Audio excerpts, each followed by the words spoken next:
Welcome to Flip the Script, where we write the story. We're all about culture, creativity, and content. And today we're going to be delving into the culture side of things. So to help me do this, I've got a very special guest. Welcome, Bonita. Thank you for having me. I'm so glad to be here. Lovely. So just to get us started, tell us a bit about yourself, who you are, what you do. Yep. Oh, wow. Okay. Well, I'm aware of many hats. I'll say that for sure. I think my day job is I work in a media agency. So I work in brand partnerships. 50% of that role is just helping our brands understand culture. Yeah. And 50% of that role is very much helping them understand marginalized audiences, underrepresented audiences. So Muslim audiences, the Black audience, the queer audience. My job is really helping them get insight, how they can speak to them authentically, and then like what media partners they should be working with to, you know, speak to that audience in a way that makes sense. Yeah. That's my day job. And then outside of that, I do brand partnerships at the moment for Recess Land. Nice. So I've been doing that for a few years. And then I'm also a mum to two. So yeah, I mean, full working life. Yeah. It sounds really exciting. Yeah. And I think you've sort of touched on this already, but actually break it down to people who aren't familiar with the world of media or brand partnerships in terms of helping brands actually reach diverse audiences. What does that actually look like? Like what goes into building these campaigns, providing insights? What kind of insights are you looking for? Like really break it down for us. Yeah. Okay. So a media agency essentially plans and buys media space. So it's where we have big clients like Tesco, for example, and we'll buy their billboard space or we'll buy their radio ad space or their ad space on TV. Yeah. That's the premise of a media agency. But my role is in a small department which essentially helps our brands with cultural relevance. And that is something that media agencies or the big broad media doesn't really do. To drive cultural relevance and to be in community and to be in culture, you have to take a different approach. You can't do all kind of mass message to everyone. So it's about helping them. So our clients will essentially come to us and they will say, we want to do a partnership or we want to do a sponsorship. And it will be down to me to really understand what they want to achieve. And then go out and look at the landscape and be like, well, what media partners, and when I say media partners, it could be big and broad as like a Daily Mail, or it could be more, you know, cultural focused like a GWAP or Amalia, a Black Ballad, Recess even. Yeah. And it's essentially taking those media platforms to my clients and saying, you should be working with XYZ partner because this is what they're going to help you achieve, or you can talk to this audience more naturally and more authentically and more credibly through this media partner. And so that's the basis of my job. Right. But I guess where my inclusive planning role, like my cultural strategy role will come in is really kind of helping them understand why. The first is like why, who you need to be speaking to and why you need to be speaking to them. Such an important question. Yeah, because I think a lot of brands often don't really understand that they're missing a huge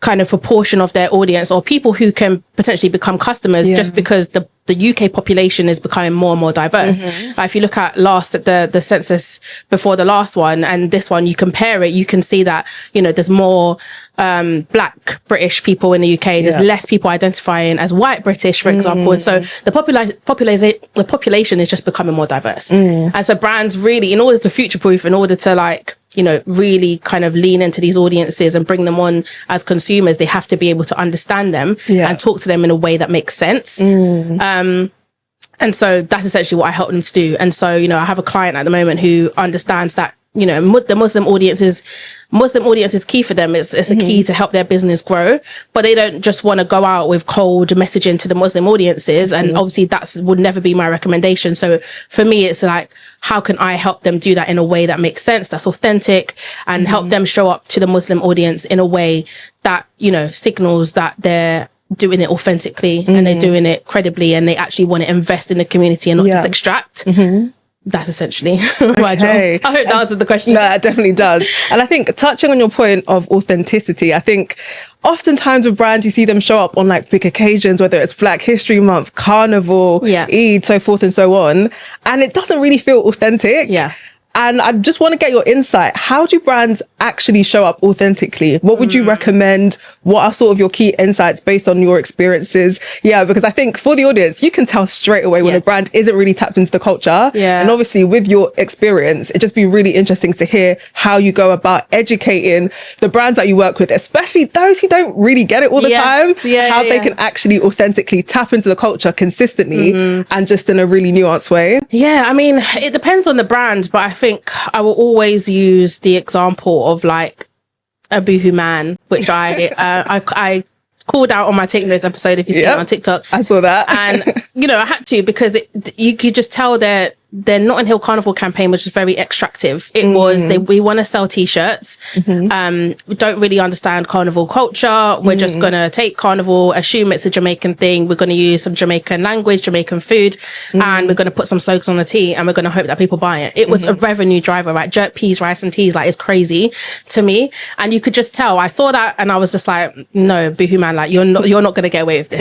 You know, like, I had to call them out because it was so clear that they didn't work with, firstly, they didn't have any insight. And for any brand that wants to tap into culture, I hate even using that slogan of like tapping in, but like any brand that wants to align with culture or be in culture, they have to start with having a very strong foundation, which I always will say the strongest foundation you can lay is insight. And insight is essentially just understanding. It's just understanding that audience better. And it's working with, you know, it's working with insights agencies, Black-owned insights agencies, or working with diverse media partners, or just people in that community and that culture that you want to speak to. Get them in a room and just ask them.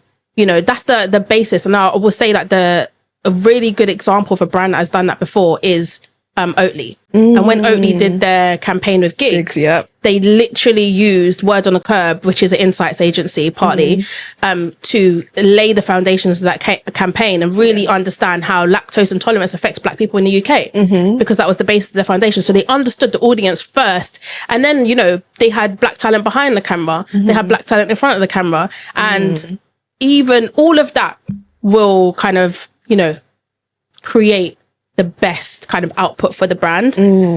But it's so obvious to me when a brand, one, doesn't lean into insight, when they don't have the community or the people that they really want to speak to in the room with them, and when they don't have a diverse room or a diverse team working on a campaign. So important as well. Yeah, it's really important. I always think we bang the drum about, you know, having a diverse team. I think diverse teams are so important, right? It's almost just like one building block to a successful campaign. I always say once you become a marketer, once you work in media, once you work in advertising, you're no longer the consumer. You literally cannot think like a consumer anymore. And so whilst it's important to have knowledge, insight, expertise about how to tap into culture, how to tap into community, you have to lean into the audiences that you're trying to speak to. And like a really good example of this is like I worked on a campaign for Universal many years ago when they had the last James Bond movie coming out, and they were going to have a Black 007. And they were like, well, what does this look like for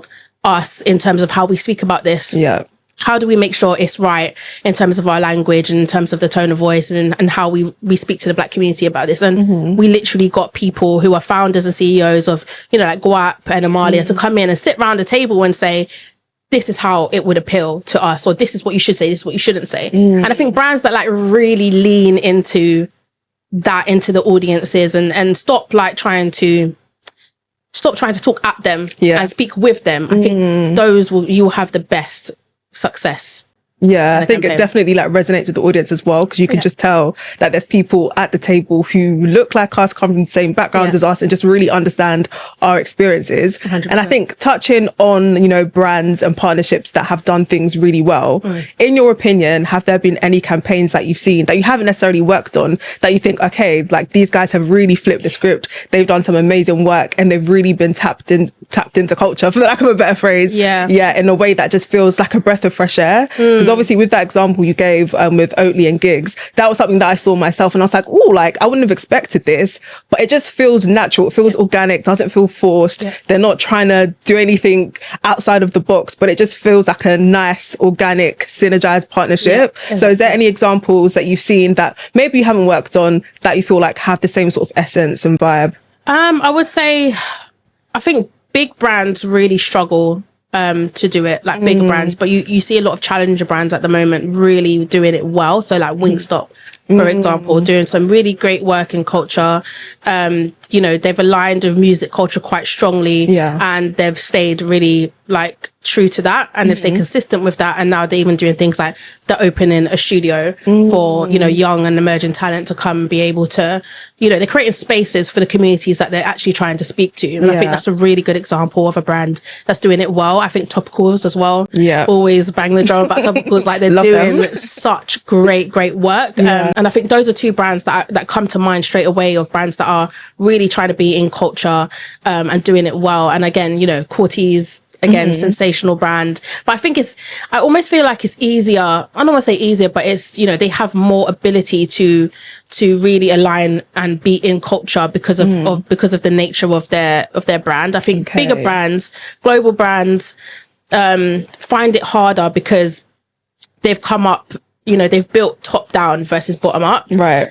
So when you have, or unless you're the likes of like a Nike or Adidas, who have always been in community, bigger brands, like, you know, global brands will have a little bit more trouble tapping in, and will need more assistance and need more guidance. But I think Puma is a really good example of a brand that wants to align with culture, is not just showing up in like pockets and then going, but they're actually consistently doing things. I think Nike do it really well. You know, they don't even shout about the work that they're doing. They've been doing it for a while as well. And they've been doing it for years, and it's worked really well for them. So I feel like bigger brands definitely need to have more of a Nike mindset.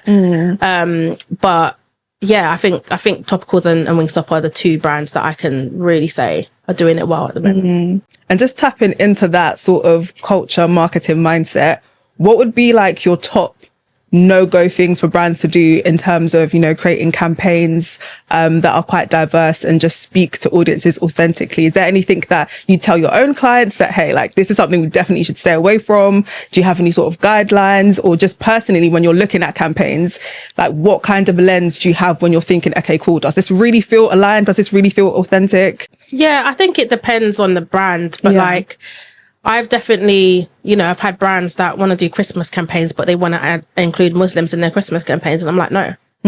Like, I'm not saying Muslims don't celebrate Christmas in their own way. They don't necessarily celebrate Christmas, but they might mark the day in a way that matters to them. They might have family round or whatever. And that's fine. That's a human truth. But for a brand to say that that's what Muslims do, it's different, right? Muslims can say, you know, we've seen the TikToks, we've seen have a Merry Halal Christmas jingle, like, that is a thing, right? But when a brand comes along and jumps on that, it's different, and people take it differently. And so brands have to understand, they need to know when they can be part of something that's in culture and when they need to step away. And I will always say, like, brands that want to do Christmas campaigns should never include Muslims, especially if it's like a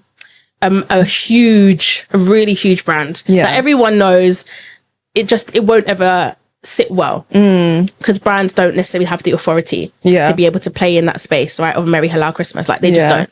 So I think brands need to know. It's always like toeing the line is like, what can you do as a brand and what can't you do, and then what can you do through communities, what can you do, you know. And I think that's the better way. That's the way I think of it. When I'm talking to a brand, that's kind of an easy example to give. I think, does it, you know, I think there's like, again, I spoke about McDonald's they did this campaign a few years ago where they had like a Ramadan campaign, and they had the out of home that changed from like having no food on a billboard to food on a billboard after sunset. But the problem with that is that McDonald's don't do halal food. So really, like, what you're trying to do, and they advertise the McPlant burger, but like, who really eats that? Do you know what I mean? It's like, no one really eats that. So really, you're trying to speak to an audience, but you don't even your menu, your stores, you know, it's not even accessible for that audience. So what are we actually trying to do? And I think if people, sometimes you just got to critically think, you know, like, brands always want to speak to the audience because they know the spending power of that audience is huge. By bringing them into stores, revenues will grow, blah, blah, blah, all of that. But at the end of the day, it's like, if you don't even have, if what you offer is not accessible for that audience, then you should not be speaking to that audience. And so I always speak to brands about, what are you doing as a business in your business practices first before you go out and try and speak to this audience, because every consumer is a critic. Yeah. It's like, I say that all the time now. Everyone has a microphone, everyone has a phone, everyone has a camera. Everyone can say, I don't like what that brand did. Every consumer is a critic now, and brands are being held to a higher standard than they have ever been previously. And so I always tell my brands that if you're going to do something and speak to a specific audience or trying to align with a specific part of culture, you also have to make sure that what you're doing internally in your business practices are aligning with what you're saying externally in your comms. Yeah, and that definitely makes sense. And I think to your point about community as well, you see nowadays more brands sort of tapping into community, people who aren't necessarily influencers or have a following, just people who engage with, whether it's a product or a service.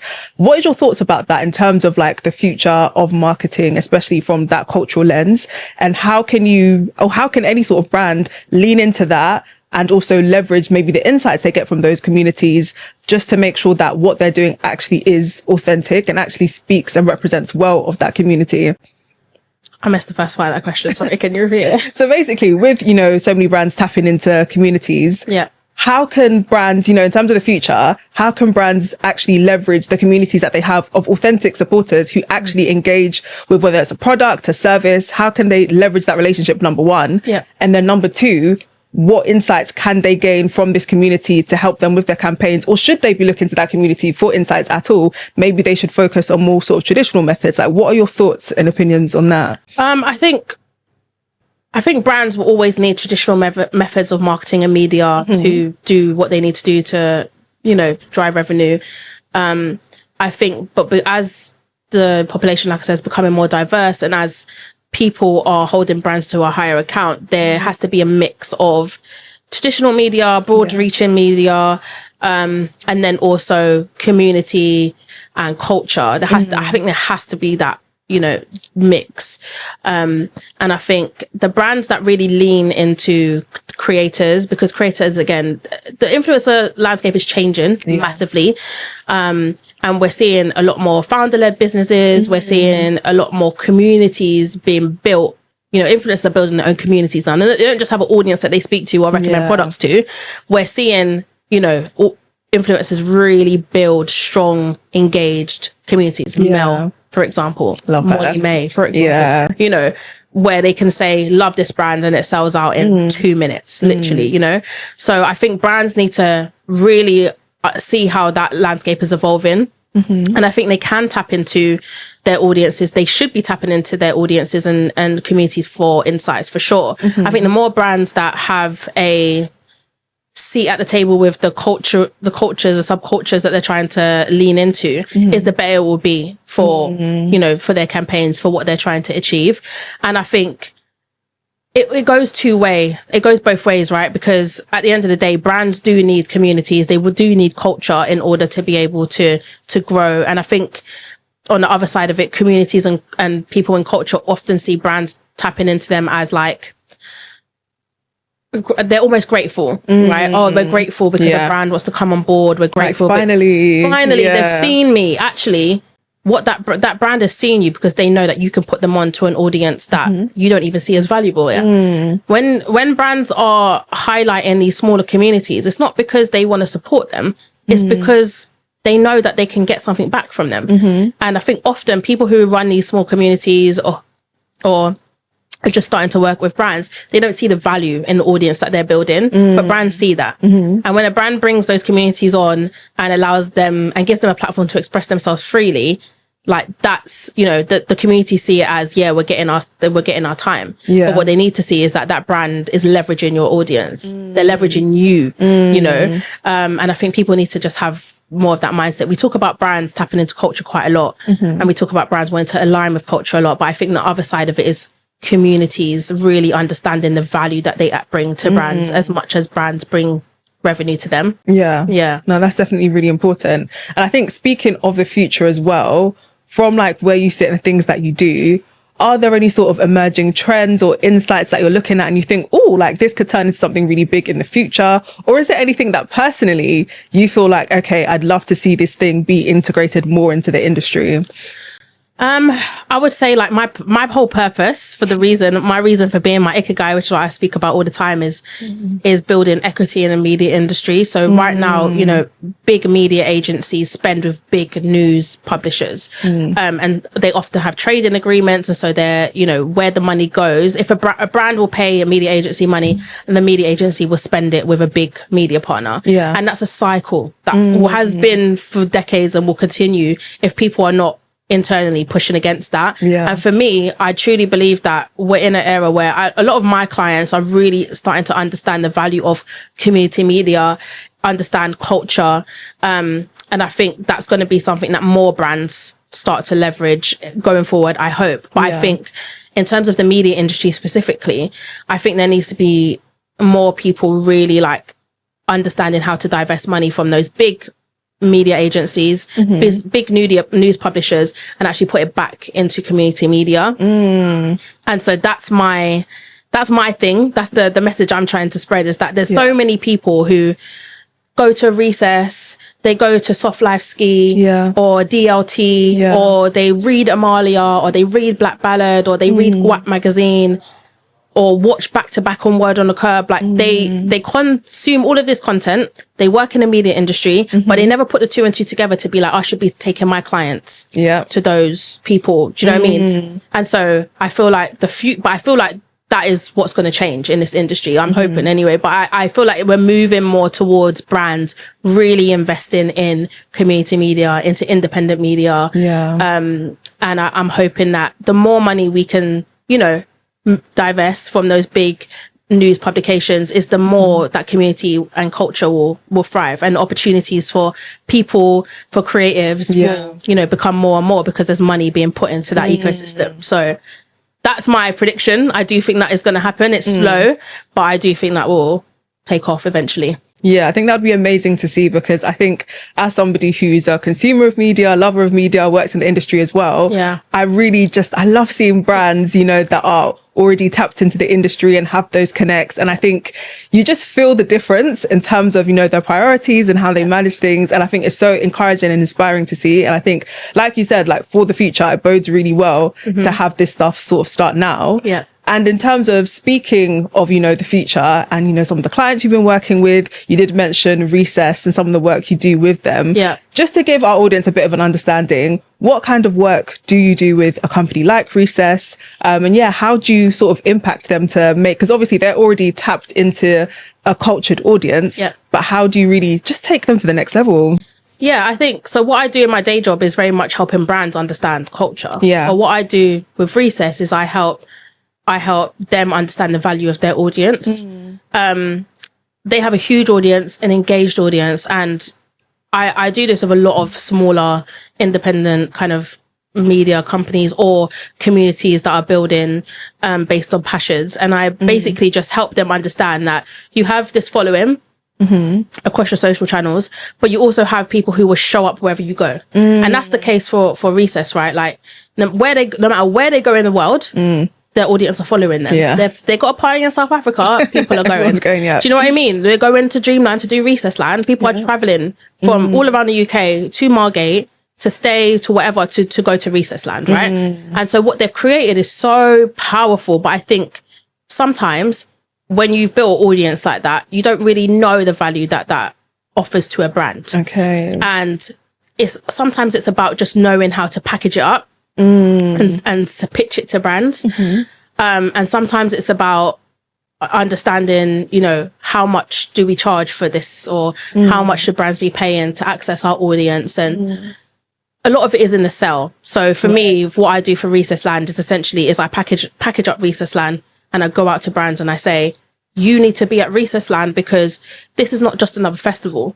You're not just showing up at a festival where you can do your own build and you've got 100 other brands. We're very meticulous in the brands that we allow into Recess Land, and also how they show up. There has to be value exchange for all the people going to Recess Land. Makes so sense. Brands just can't come in and slap a logo anywhere. It's like, what are you offering back to the people who are coming, and how are you elevating the experience?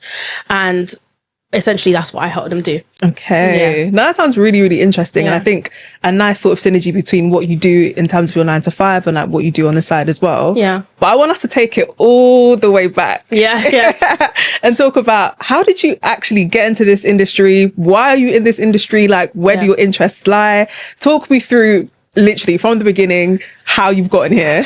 Well, we're 10 years deep now. We're 10 years deep this year. And I've only worked in my agency. So I've only worked in one agency. Before my agency, I was working in retail. So I went to uni, I did psychology and marketing degree. I always knew that was kind of marketing has always been my passion. Business has always been my passion. Right.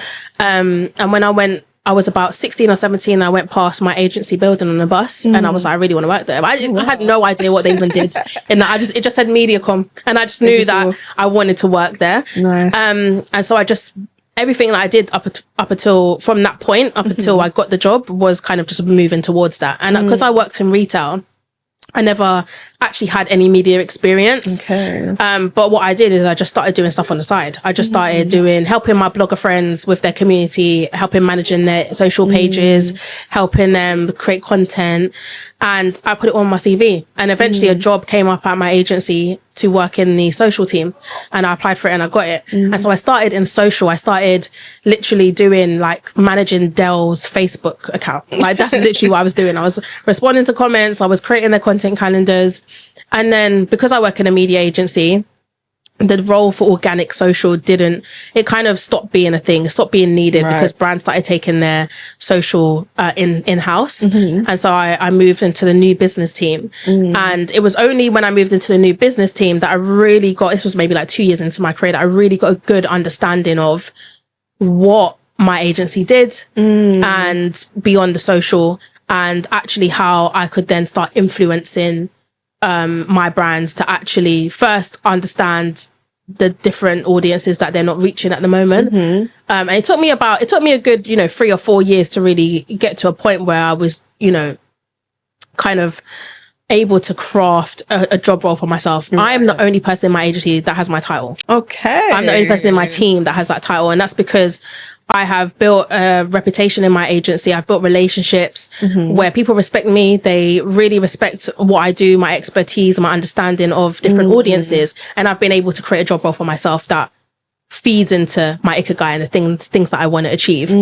So I've been lucky, and it's the reason why I've stayed at my agency for such a long time, right? Because they really value me, and that shows in loads of different ways. But I think it was around the 5-year mark of my career where I actually started doing this work in terms of helping brands understand underrepresented audiences. So for the last 5 years, I've been doing this role. And but I only got the role formalized 2 years ago. So I only got it part of my title 2 years ago. But it's been a labor of love for sure. But because it forms part of my reason for being my ikigai, I know that I'm in this industry because I'm meant to be making a change. I'm meant to be helping money flow into communities, helping brands like Recess make money, helping smaller communities that are come up that want brands to invest in them, helping them understand their value, helping them understand how to go to a brand and pitch. I know that's all part of like my reason for being. And so I just feel like it's always, no matter what, and I've been offered many jobs, but no matter what job I've been offered, if I know I can't do what I'm doing now, I won't take it. Because as much as I want to grow, I have a goal, a CEO, I just feel I'm on this path. And so anything that doesn't align with what I'm trying to achieve, it just goes to a side. Yeah, of course. Because it sounds like it's really purposeful work for you. Like you don't just do it for the sake of doing it or for the titles, but because you're genuinely making that influence and making that change, which is so important, because I feel like in the industry, there's not much diversity, especially the more senior that you go up. So for someone like you, how has it been sort of being that push for change? Like you spoke about, you've only formalized this job role like a couple of years ago. So being that person that's sort of pushing for this change in maybe an environment that sometimes people don't always get it. How have you navigated that? And how would you advise someone who possibly finds themselves in a similar sort of situation? They want to actually be doing impactful work. They know they've got a great skill set, but they're just finding it tricky as to how to really push things forward. Like, what would you tell them and what has helped you?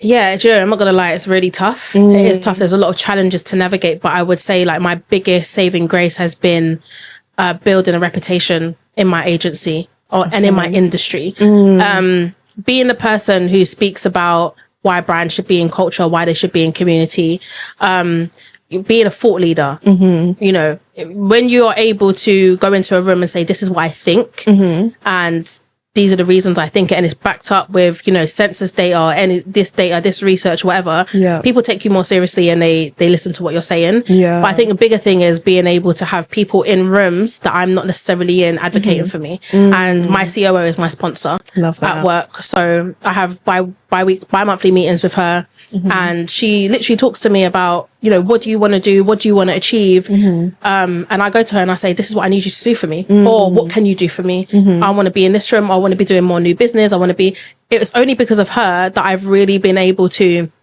lean into becoming a cultural strategist, because that's not necessarily something that's in my job description.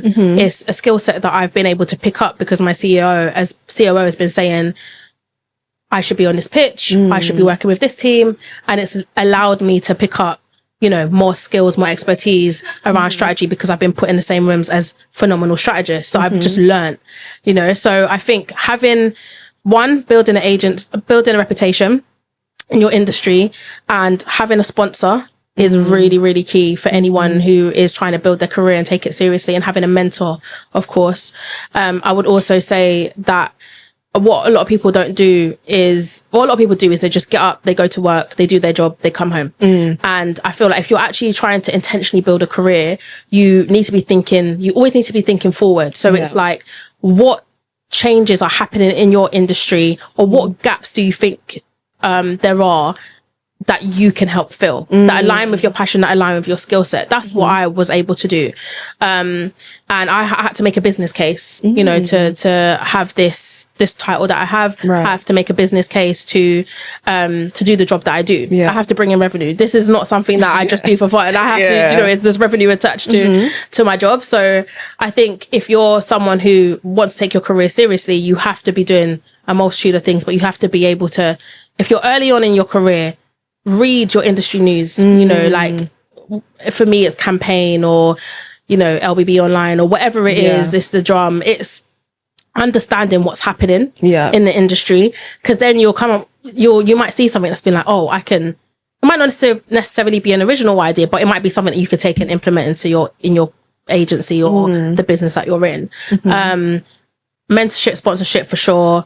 And I would also say, like, if you're doing really good work, and that could be anything that's just beyond your job spec, then put yourself forward for awards. Like I talk about self-nomination a lot. Like I've been Media Week's 30 Under 30, like IPA, ILIS, like all of these love to see it. Industry accolades, right? But I put myself forward for them, right? Like my company put me forward for 30 Under 30, but a lot of the recognition that I've received, I've just nominated myself. And I think people like shy away from talking about that quite a lot, because it's like, if someone hasn't recognized you, then it's not really is it worth the recognition? Is it worth the achievement? But actually, look how many people there are in the world. Look how many people there are in the industry. If you're not shouting about the work that you're doing, no one, who's going to care? Who's going to see you? You know, you have to, if you really want to build a career intentionally, I truly believe that there has to be a level of hyper visibility. Right. I'm not saying you have to overshare or share your whole life, but you have to put yourself out there. And you have to shout about the work that you're doing. And it is tough. It is a little bit cringe sometimes, but especially when you've got like your colleagues online and stuff like that. But you got to embrace the LinkedIn ick. Got to be your biggest cheerleader. Exactly. Because if you don't, who else will? It's like this is what I'm saying. No one is coming to shine a light on you and be like, have you seen what she's done? Like, people might do that sometimes, but not all the time, right? Everyone's trying to build their own thing. Everyone's got their own agenda. You've got to be your own biggest cheerleader. You've got to nominate yourself for these awards. You've got to put yourself in the spotlight. And ultimately that will help you grow. And I think you mentioned sort of being in the loop as to what's going on in the industry. But apart from that, for someone who's just starting out, or someone who's kind of looking at the industry and thinking, oh, like I'd like to get involved in that, what else can they be doing just to set themselves up in the best way? How else can they be educating themselves? If it's networking that they need to do, what advice would you have for someone who is trying to enter the industry and make their mark? I think networking obviously is like such a I hate networking. Buzzword, yeah. I really hate it. I'm an introvert. I don't really like talking to people. I hate small talk. So I find it, I've historically found it really difficult to network. But I think that if there are so many events happening at the moment. Sponge is one that's happening at the minute where, it's for people early in their careers or entering the career industry, entering the media industry, or want to be a strategist or whatever. You go to these small intimate events, you have panelists talking, who are able to then ask questions or meet them after, talk to people randomly, and you never know who you'll meet, who's going to be able to put you in touch with someone else or to put you forward for something. I did a talk at a Sponge event maybe last year, and it was all about strategy and being a strategist, being a culture strategist. And I met a young guy there who I won't say his name, he might not appreciate it. But I met a young guy there who was like, he wanted to pivot into strategy. He wanted to really like learn about it. And I was able to just put him in touch with someone who is a good friend of mine, who is an amazing strategist, who does stuff freelance. And I put them in touch, and literally a couple of days ago, I literally saw on LinkedIn that he just started a role at a creative agency, and he literally pivoted, and that was because he just put himself out there. And obviously I'm not saying I'm the one that made that happen, but it's the steps that you're able to take by meeting people, and those people who want to utilize their network to help you. And I feel like if you're just a genuine person who really wants to make it in the industry, you just got to ask the question, because a lot of the time there's people like me, so many people like me who are happy to open doors or make introductions for people who actually just want to achieve or just want to get into a space. There's so many people out there willing to help, but you just got to open your mouth, close mouths don't get fed, right? You got to ask the question. And I think people are a bit worried about rejection. They're a bit worried about not knowing. But I genuinely think, like, if you come across someone who doesn't want to help you, they're just a mean person. Like, genuinely, because what loss is it of mine to connect you with someone in my industry who I know could potentially, get you a gig or whatever. And I will always do that. But you've got to be a serious person, because I've met people who are serious people, and they will email me constantly and be like, really want to get time in, can we chat, blah, blah, blah, follow up, all of this.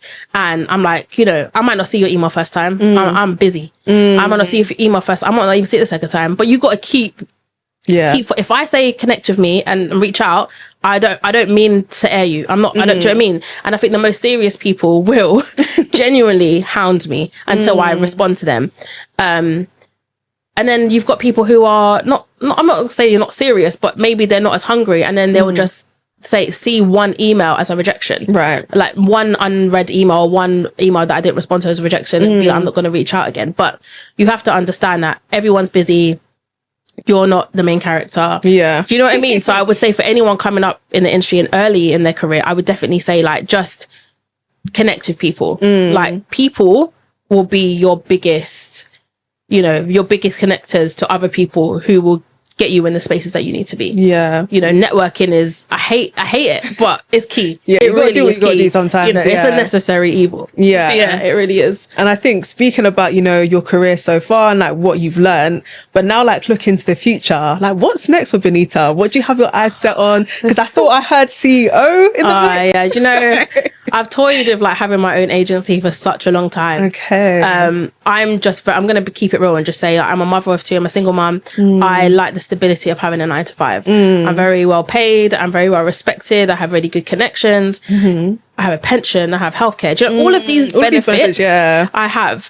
And I really like the stability of knowing that I'm going to be able to pay my bills every month. My kids are good. All of that.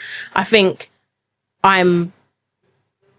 it's important to also note that, like, it's really sometimes taking a leap of faith, like, will pay off. But for me right now, I'm happy where I am. I'm happy where I am. I have the flexibility and the ability to do things on the side, which is why I can work on recess land. And I want to do more of that. That I have so many people who have small communities coming to me to say, really want to work with you. We really want a brand to help us, to invest in us. Like, how can we do it? What can we do? And right now I'm actually just figuring out how best to serve those people. So whether I start a mini agency on the side and I help these small communities by going out to brands and selling it to them, or I just start a little bit of like a workshop where I invite the founders of these communities. I don't know. Yeah. Something is on the horizon for sure. Sounds exciting. But at the moment, I'm happy where I am in my agency. I will be CEO, maybe not of my agency, but CEO eventually will be the title for sure. Love that. Yeah. Can't wait to see that happen at some point. Thank you.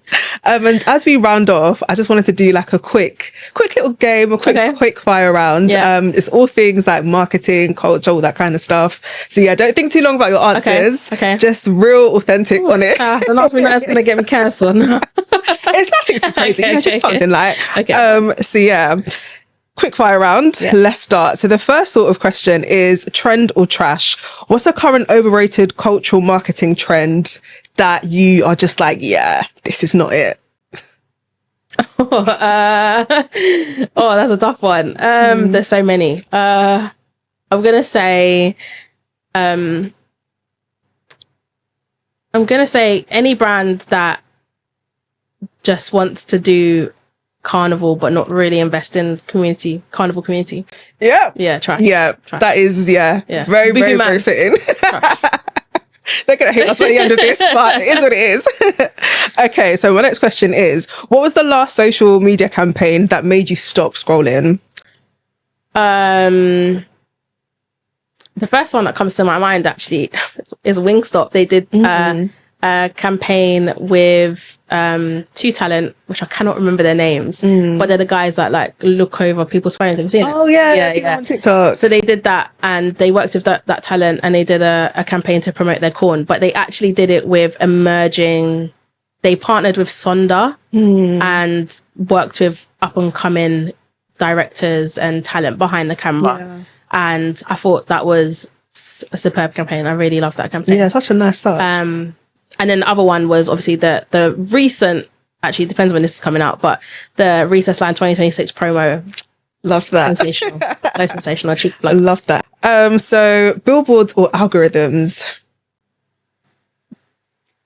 That's interesting. There's no context behind that question. I'm going to say algorithms. Okay. And why? Why algorithms? Well, I'm assuming, I think I say that because there's no context behind that question. I'm going to say algorithms have evolved so much where a brand can't just chuck any messaging on social and it lands on everybody's feed. I think everyone's algorithm is so, especially on TikTok, is so seamless and curated based on obviously the content that they spend time with and the content that they like, that if brands want to tap into that side of the internet, they really have to understand it. A billboard is great, but it's just one message for everyone. Yeah. Okay, that's interesting.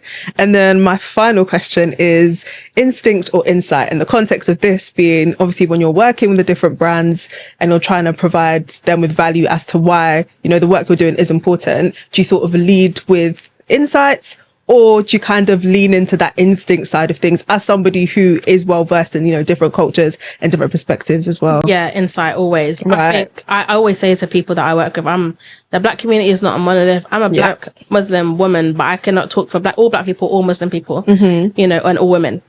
So I could tell you my lived experience, but I can't say that that's the reality for the people that we're actually trying to reach. I can tell them what my instinct is, but I would always say, let's back this up with some insight. Yeah. Okay, no, that's good to hear. And I think just following off on that, my final question to you would be, if there's a brand out there who, you know, they have a community, maybe a smaller community, and they're looking for ways to leverage the community that they have and maybe collaborate with, whether it's media owners or bigger brands, how should they position themselves? What should they be doing based on your experience? It's a bit hard to answer without knowing who they are. But I think generally, I think round rules are understanding the value of the audience that you have, whether that's big or whether that's small. I think always lead with your audience. I think some communities are so keen on having brands present, brands invest in them, that sometimes they lose sight of actually the value that they provide to their audience or the space that they create for their audience. I think always lead with your audience and value them in anything that you're doing with a brand. Think of your audience first. Don't work with a brand that your audience won't appreciate. You know, I think understanding the value of your audience, being able to package that up. And when I say package it up, I mean, how many followers do you have? what is your engagement like? If you did an event, what's the number of people that will come to that event? All of that is value, and there are ways and methods to be able to turn that into a CPM or like a cost per metric, to be able to say to brands, this is what it will cost for you to access my audience. Okay. And sometimes it's about, working with, I don't know if everyone saw that. I don't know if you saw that video of Clint recently, founder of Cortez, talking about people always want to network up. Sometimes network people on your level. I thought was absolutely facts. So I think sometimes people overlook the other communities in proximity to them. And often I think if you collaborate with communities that are on your level, that are working towards the same mission, sometimes you get more out of it. So I think who's in proximity to you, who's working towards the same sort of thing, how can you collaborate? And because sometimes if you're small, brands don't always want to invest in terms of money.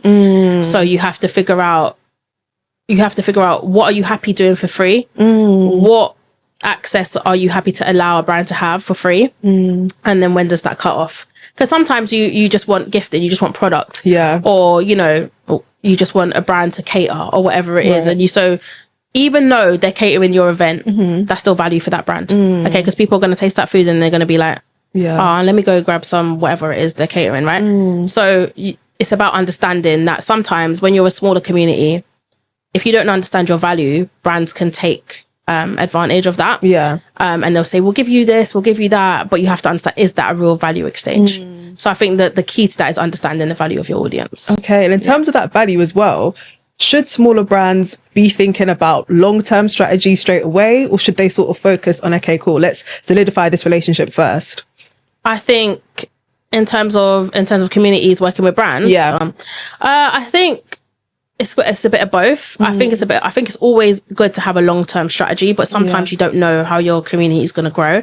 But I think if you have a vision, it's easier to stay on track. Right. So I think having a long-term strategy is important, but there will be brands that come in that potentially see some value in you, and it's important to build that relationship. I think any brand, as a community, any brand that comes to you, or any brand that you pitch to, because you should also be going out and pitching to brands, any brand that you speak to who are interested, you should want to build a long-term relationship with them, and that brand should want to build a long-term relationship with you. It should never just be transactional. If your community, it should always be, how can we grow? How can we build something and grow together? And I think that's always the approach you should take when you're working with a brand. There will be times where brands just want to dip in and dip out. Sometimes their priorities change, and so they can't work with you long term.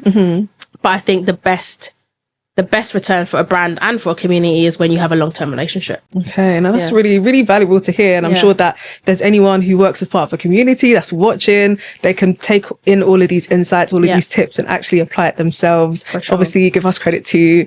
But no, honestly, thank you so much for your time. Thank you so much for your insight. So really interesting just to hear from you, and having watched you online and seeing your commentary and stuff, and some of the stuff you've been working on. Thank you. Really good to get that insight. So where can people find you if they want to keep up with you and your journey? Well, I'm online chronically. So I'm on TikTok, Bonita Rochelle. That's where I post a lot of my Take Note stuff. Instagram, Bonita Rochelle. Follow me. I'm also on LinkedIn, Bonita Samuels. Come and find me there if you want to talk on a more professional level. But I'm about. Lovely. And I'm sure we'll be keeping in touch as well. For sure. So thank you everyone for watching. Find us on Flip the Script UK, on Instagram, on TikTok, and just keep up with our journey. Make sure you like, you comment, you subscribe. Make sure you share, stay engaged, and tune in next time to see how we flip the script.